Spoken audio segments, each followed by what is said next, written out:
For the past several days, I've been under enormous pressure from the advocate group, their attorney, and external leaders to immediately concede to their demands for yet another independent investigation.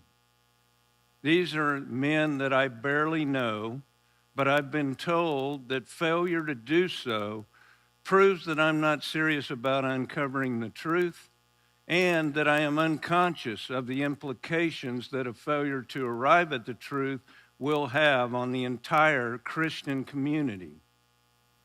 Over the last several weeks, I have done everything in my power to negotiate with the advocate group to convince them to tell me what they know. I believe that this information would be very important for me to learn. They have claimed for months, both verbally and in writing, that they have credible evidence from eyewitnesses. I needed that information, and I knew that they had already refused to provide it to our independent investigator, so I hoped that they would at least give it to me. They have refused repeatedly. Instead, they have decided to post videos that contain some of the information that I was diligently and honestly seeking. Instead of helping me, they have prevented me from finding out information that they're now willing to share with the whole world. And they made these videos in December before I even assumed the responsibility of leadership here. I can't understand why they would not have provided these videos to me to support their claims. I'm the one person who has both the authority and responsibility to properly adjudicate this case and to hold people accountable. They haven't even given me a chance to do that. I leave it to you to judge their motives for this. In my role as a general officer in the U.S. military, I've negotiated with our nation's enemies, with foreign officials at the highest levels of adversarial governments, and even with my own government up to the cabinet level. My rules for these negotiations have always been the same. I work with truth and facts. Rumors and unsubstantiated claims have no place in these dealings. That is the way I've always operated and still do. The existence of these advocate group videos confirms to me that 4 members of the advocate group have looked me in the eye and lied to me. This behavior completely undermines the trust and integrity that are fundamental to any honest discussion.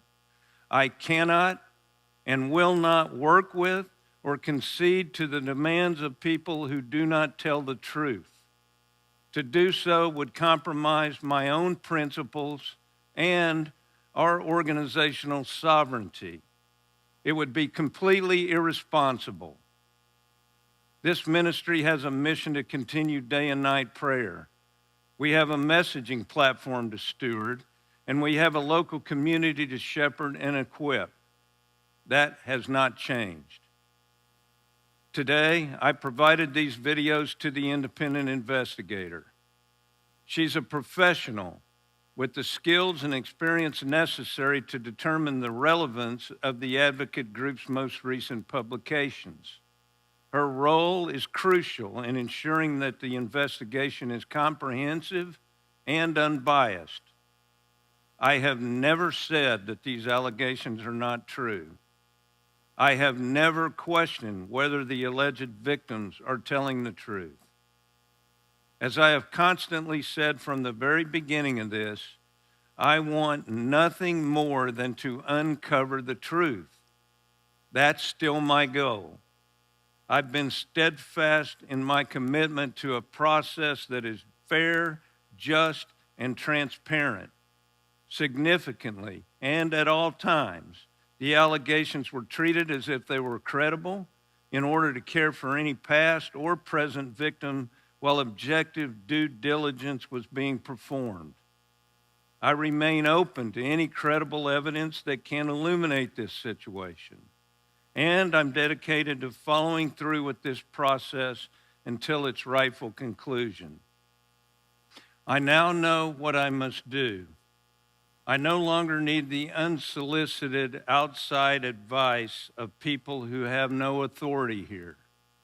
I'll await the independent results of our investigator and then compare those with what the new leadership here and I have found on our own, and then use those findings to hold people accountable for their behavior and to correct all organizational shortcomings as necessary. We will not tolerate misconduct of any kind, and we stand against any form of abuse. Thank you.